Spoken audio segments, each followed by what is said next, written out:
Shalom, selamat pagi Bapak Ibu Saudara yang saya kasihi dalam Tuhan Yesus.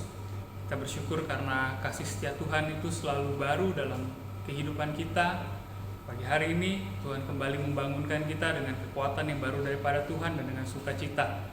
Dan pada hari ini juga Bapak Ibu Saudara, Tuhan kembali mengundang kita untuk bersekutu dengan Dia. Tuhan rindu menyatakan apa yang menjadi isi hatinya bagi setiap kita. Oleh karena itu, sebelum kita memulai pembacaan dan perenungan firman Tuhan pada pagi hari ini, mari saya ajak kita sama-sama untuk berdoa. Terima kasih ya Bapa, oleh karena kasih setiamu sungguh nyata di dalam kehidupan kami. Pagi hari ini kembali Tuhan memberikan kami kesempatan untuk kami boleh hidup kembali, menjalani hari yang baru. Dan biarlah ya Tuhan, di dalam hari yang baru ini, kami mau menjalaninya bersama-sama dengan Engkau, karena kami tahu kami tidak dapat berjalan sendiri. Kami butuh Engkau, kami butuh firman-Mu ya Bapa. Karena itu, tolonglah pagi hari ini ketika kami akan membaca dan merenungkan firman-Mu, teduhkan hati dan pikiran kami supaya kami boleh mendengar suara Tuhan dengan jelas. Terima kasih ya Bapa. Di dalam nama Kristus Yesus Tuhan, firman yang hidup itu kami sudah berdoa. Amin. Bapak Ibu Saudara, mari saya ajak kita sekalian untuk membaca satu bagian firman Tuhan. Kita akan melanjutkan perenungan kita dari kitab Rut, pasalnya yang kedua. Kita akan membaca kitab Rut, pasalnya yang kedua, ayat yang pertama sampai yang ketiga. Saya akan bacakan untuk kita sekalian, dan Bapak Ibu Saudara, saya harapkan juga bisa menyimaknya di dalam Alkitab kita masing-masing. Rut pasalnya yang kedua, ayat yang pertama sampai yang ketiga. Naomi itu mempunyai seorang sanak dari pihak suaminya, seorang yang kaya raya dari kaum Elimelek, namanya Boas. Maka Rut, perempuan Moab itu, berkata kepada Naomi, "Biarkanlah aku pergi ke ladang memungut bulir-bulir jelai di belakang orang yang murah hati kepadaku." Dan sahut Naomi kepadanya, "Pergilah, anakku." Pergilah ia lalu sampai di ladang dan memungut jelai di belakang penyabit-penyabit. Kebetulan ia berada di tanah milik Boas yang berasal dari kaum Elimelek. Bapak Ibu Saudara, kemarin kita sudah sama-sama belajar dan melihat kisah Naomi dan keluarganya di dalam pasal yang pertama. Dan di pasal yang pertama itu ditutup dengan suatu suasana yang cukup memilukan. Naomi mengatakan, "Jangan sebutkan aku Naomi, sebutkanlah aku Mara," yang berarti pahit. "Sebab yang Maha Kuasa telah melakukan banyak yang pahit kepadaku. Dengan tangan yang penuh aku pergi, tetapi dengan tangan yang kosong Tuhan memulangkan aku." Ini adalah sebuah ungkapan dari hati yang sangat-sangat terluka oleh kenyataan kehidupan. Bahkan dengan berkata seperti itu, Naomi sebenarnya sedang berprasangka bahwa Tuhanlah yang dengan sengaja sudah membuat hidupnya menjadi pahit. Perkataan Naomi ini mirip dengan perkataan yang pernah diucapkan oleh Ayub.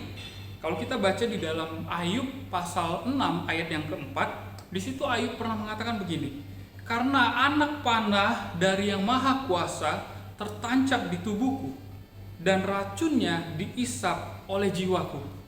Kedahsyatan Allah seperti pasukan melawan aku." Nah, seandainya kalau kita hidup di zaman itu, pada waktu Naomi dan Rut hidup, kita akan mengerti mengapa mereka begitu merasa putus asa dengan hidupnya. Bagi Naomi dan Rut, menyandang status sebagai seorang janda tanpa anak itu bukanlah hal yang mudah, Bapak Ibu Saudara.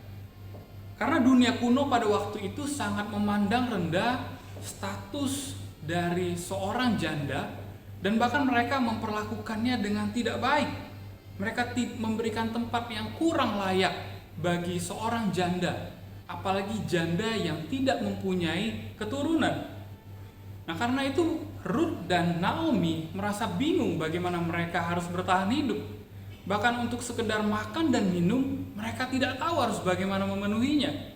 Tidak ada apa-apa lagi yang mereka miliki, dan tidak ada sesuatu siapapun yang ada di samping mereka yang dapat mereka andalkan. Namun Bapak Ibu Saudara, menariknya di dalam pasal yang kedua ini, kisah kehidupan Naomi itu mulai menunjukkan sebuah harapan. Ada setitik secerca harapan yang penulis kitab ini mulai coba tunjukkan. Apa yang pada awalnya terlihat suram, kini mulai menunjukkan pengharapan. Karena ada tangan Tuhan yang sedang merenda di sana. Nah, mari saya ajak kita sekalian untuk melihat bagaimana Allah bekerja di dalam diri Naomi dan Ruth. Setidaknya ada dua hal Bapak Ibu Saudara yang ingin saya bagikan pada pagi hari ini. Pertama, Allah bekerja dengan menyiapkan seorang penebus bagi keluarga Naomi. Bapak Ibu Saudara, meskipun Naomi telah kehilangan keluarga intinya dan hanya tinggal berdua dengan Ruth, tapi sebenarnya ternyata dia masih memiliki sanak saudara dari pihak suaminya. Nama orang itu adalah Boas. Nah, kalau kita perhatikan di ayat yang pertama, LAI, Lembaga Alkitab Indonesia, memberikan keterangan bahwa Boas adalah orang yang kaya raya. Nah, terjemahan LAI ini menurut saya tidak salah, tapi agaknya kurang tepat.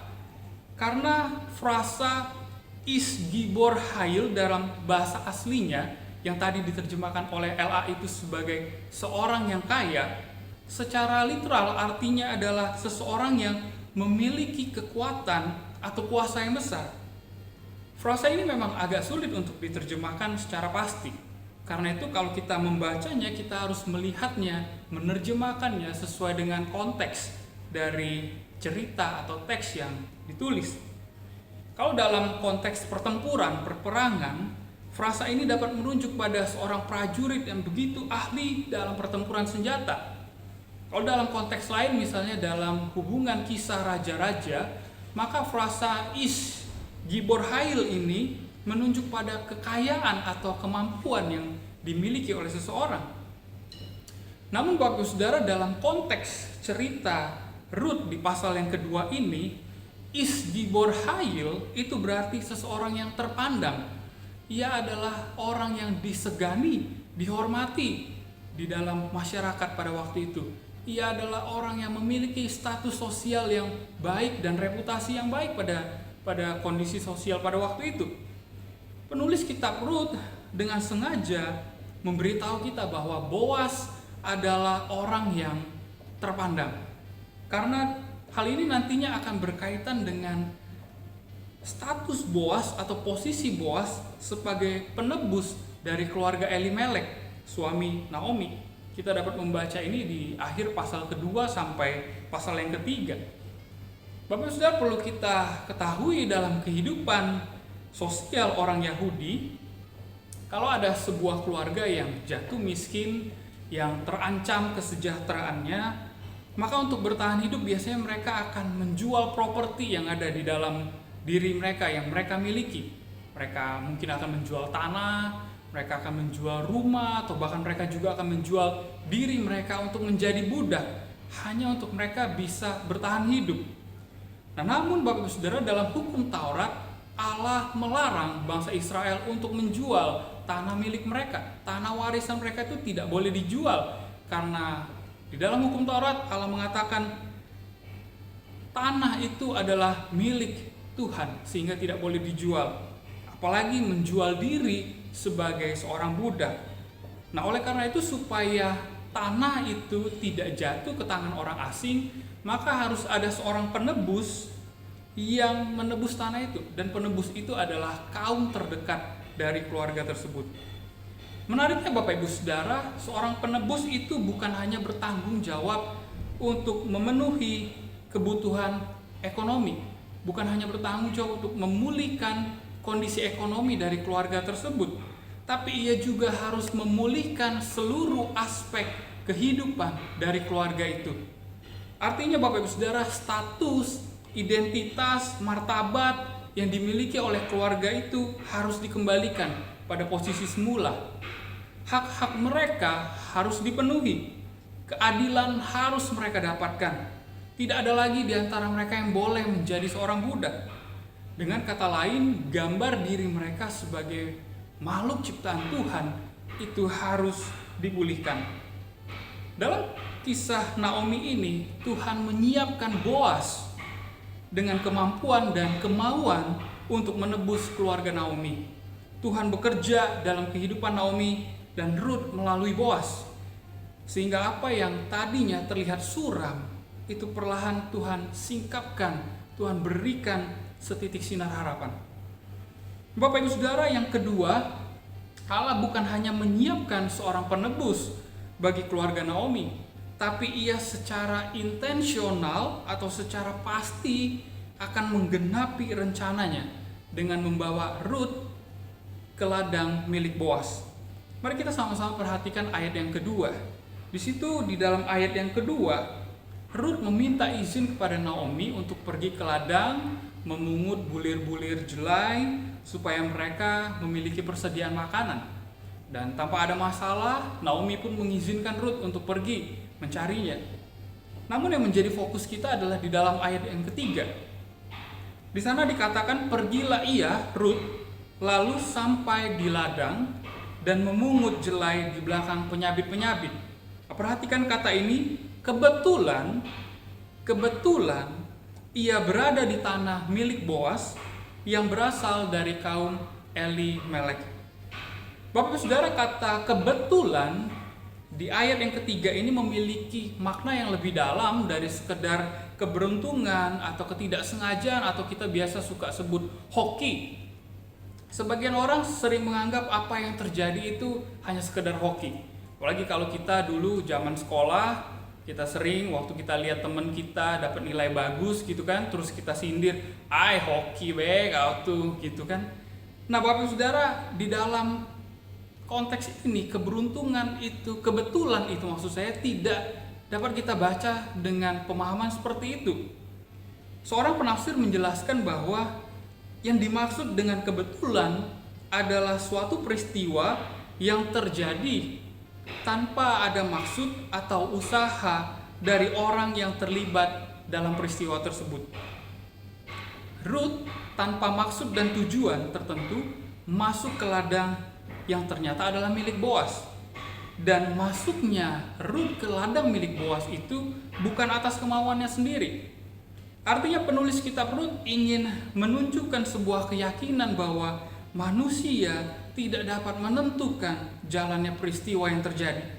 Ada pribadi yang lebih besar yang sudah mengatur dan merencanakan semuanya.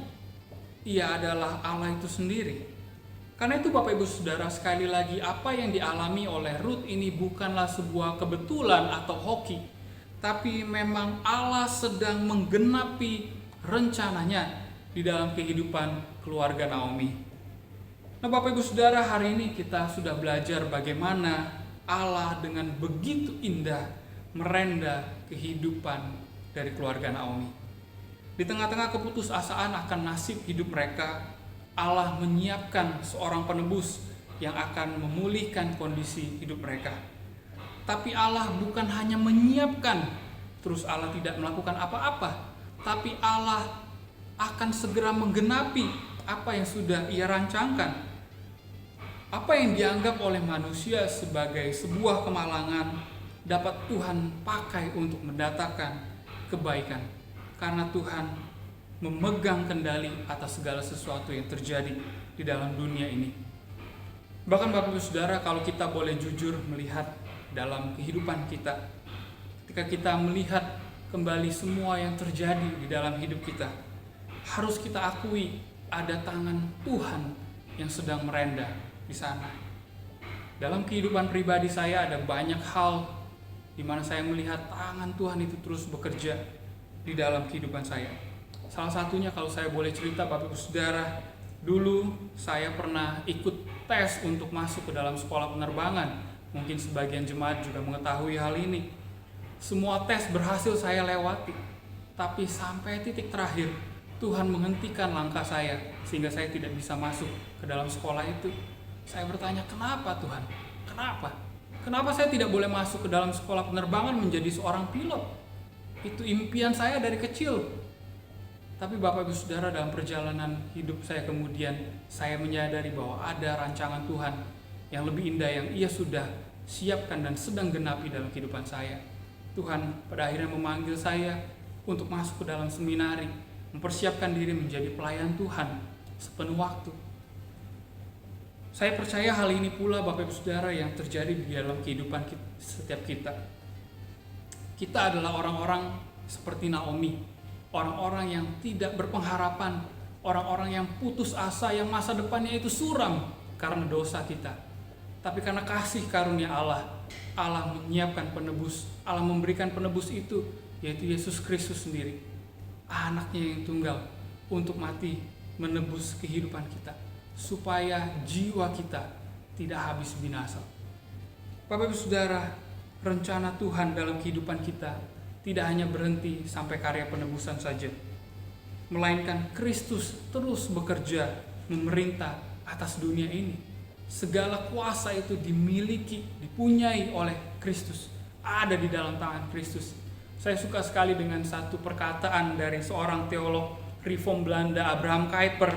Dia pernah mengatakan seperti ini, tidak ada satu inch pun di dalam dunia ini, apapun itu, yang mana Yesus tidak dapat berkata, ini milikku, ini milikku.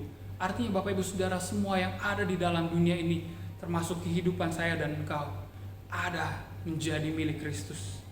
Hidup kita tidak terlepas dari kontrol Tuhan. Karena itu Bapak Ibu Saudara, dengan iman percaya, kita bisa mengatakan tidak ada istilah kebetulan atau hoki di dalam kehidupan kita. Tetapi ada maksud dan rencana Tuhan yang indah yang Ia ingin sedang kerjakan di dalam kehidupan kita. Tangan Tuhan sedang merendah hidupku dan hidupmu. Kalau Kristus yang mengasihi kita itu adalah penebus dan juga pemilik dari dunia ini, maka apalagi yang kita khawatirkan? Di dalam Kristus hidup kita akan baik-baik saja. Di dalam Kristus hidup kita akan baik-baik saja. Amin.